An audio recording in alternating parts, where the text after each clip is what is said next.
sensitive. You want to make sure all the doors are closed when you're weighing your sample, because air currents can actually change the reading of your sample. So make sure everything's covered when you're actually weighing it.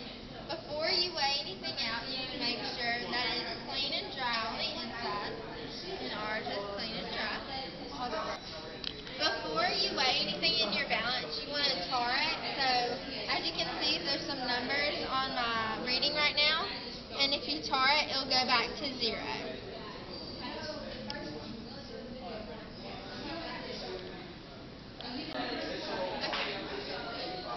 Now, I'm going to weigh our beaker first to get the mass. This will be your initial mass. You want to do this because you actually just want to get the mass of the water. And so after that, you're going to get the mass of the two and subtract. But here we go. I'm going to gently open the door, place my beaker inside, close the door, wait for my... Oh, I didn't tar it. Crap. Well, okay. So the mass is 66.299. I'm going to take a look at that.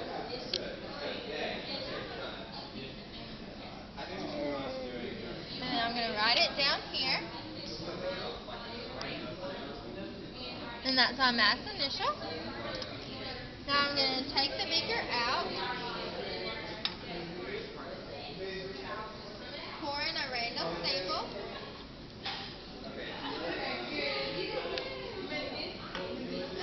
Okay. And my sample is about 50 milliliters from this side. So I'm going to write that down. Here in my mass, in my volume final, is 50 milliliters. My volume initial was just 0 because we didn't have anything in our beaker. Now I'm going to weigh this again.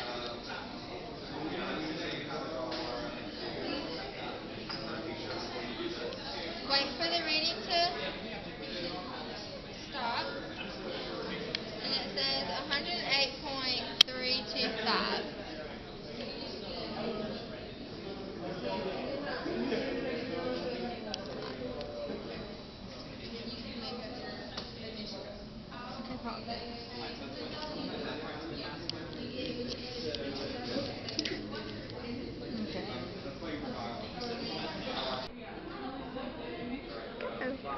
My name is Jaala, and I will be measuring the density of water.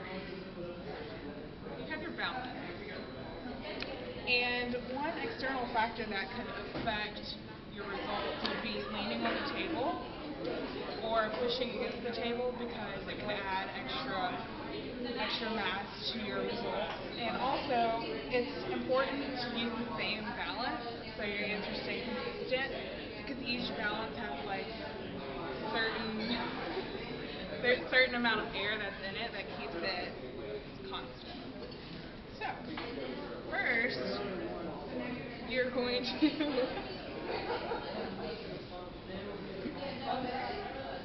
you zero out your balance.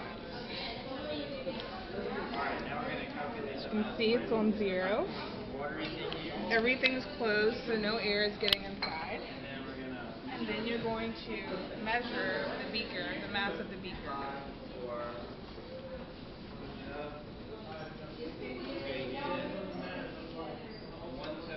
As you can see, the mass of the beaker is 66.299. And you will record it in your table.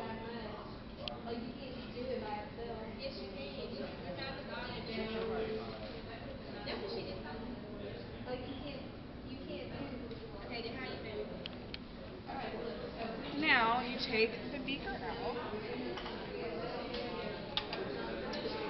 close it back so no air gets in, and you're going to measure out a random sample of water.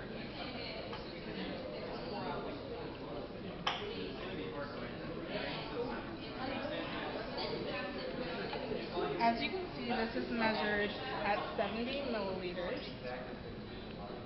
This isn't very clear. And now you go to your table and record it in your volume final, because your volume initial is 0 because there's nothing in the beaker. Now, you open your balance, place it inside, and the mass in grams is 132.621.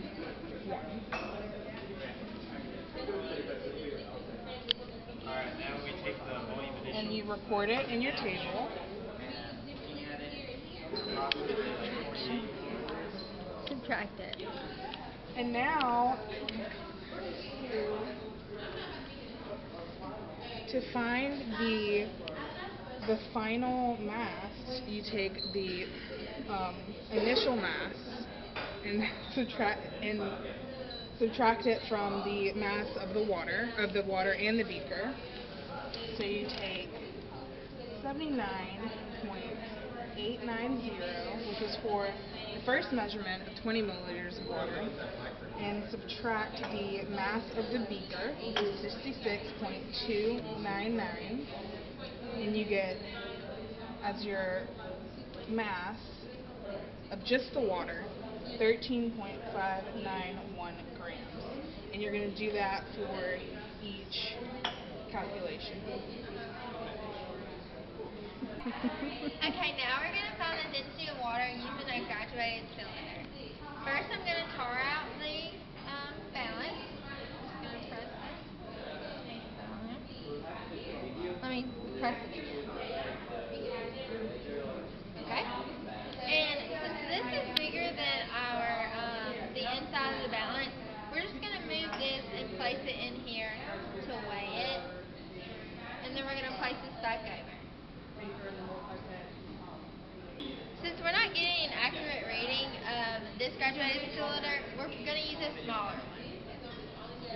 So, I'm just going to take this graduated cylinder, we're going to place this back on there, because I think that's why we weren't getting an accurate reading.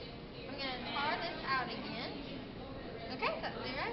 Now I'm going to open the door, place my graduated cylinder inside, close the door. Okay, and here we go at an accurate reading of 25.2599. Sorry, I didn't want to make a mistake.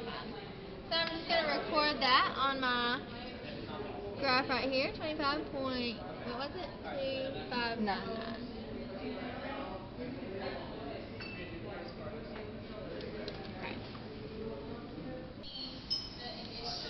Okay.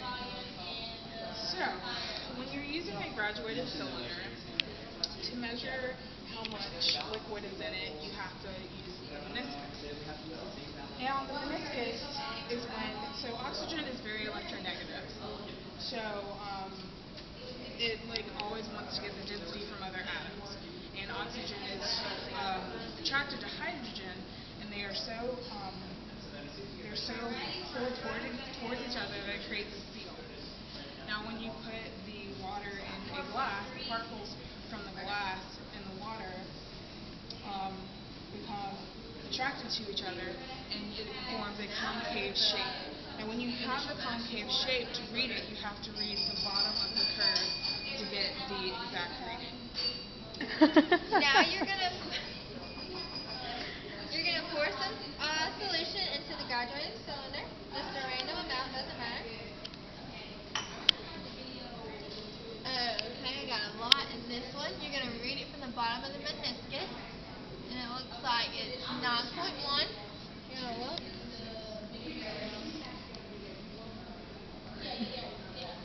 Stop at 9.1. What did it look like? No, it does to me, not on the video though, because it's kind of hard to see. But okay, we're gonna wait for our reading to stabilize. It stabilized at 34.2.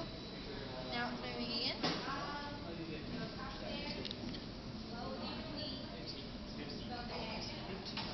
2313 is what we'll say. 34.2313. I'm going to record that in the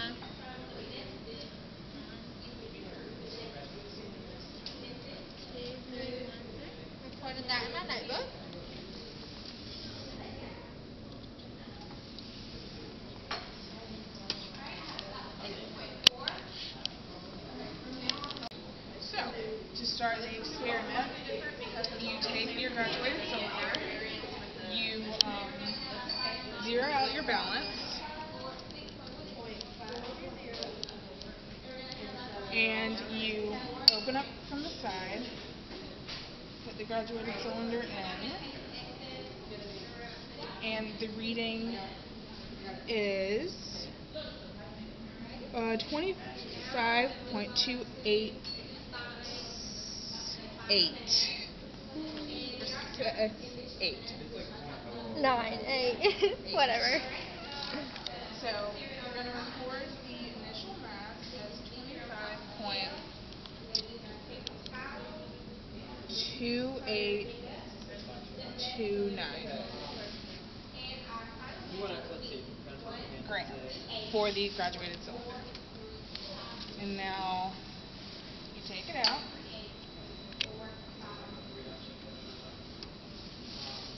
Okay. So now you want to use your graduated cylinder to get the amount of the water. So you're going to pour a random sample in and wait and then measure at the meniscus. And the sample is 4.9 milliliters. We're going to record it in your chart as the final volume. So the mass of the original thing I got was 96.05. And then you are going to open your balance, place it inside, make sure everything's closed, and record the number as 30.1220.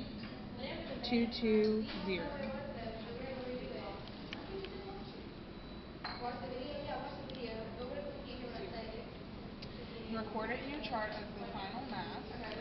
So I'm going to do subtraction. If you want, yeah. And now that you have all your numbers, to find the mass of the water, you take the final mass, which is for your first reading, which is mine was 5.1 milliliters. You take it and you subtract 30.3668 from the initial mass of the graduated cylinder, which is 25.2829. Give that, and your mass of your water is 5.0839 grams.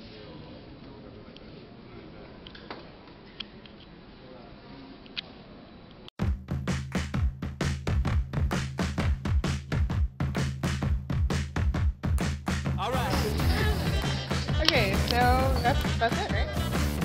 For the picture, yeah. I think you have to do it. And you have to record. Oh my gosh, recording!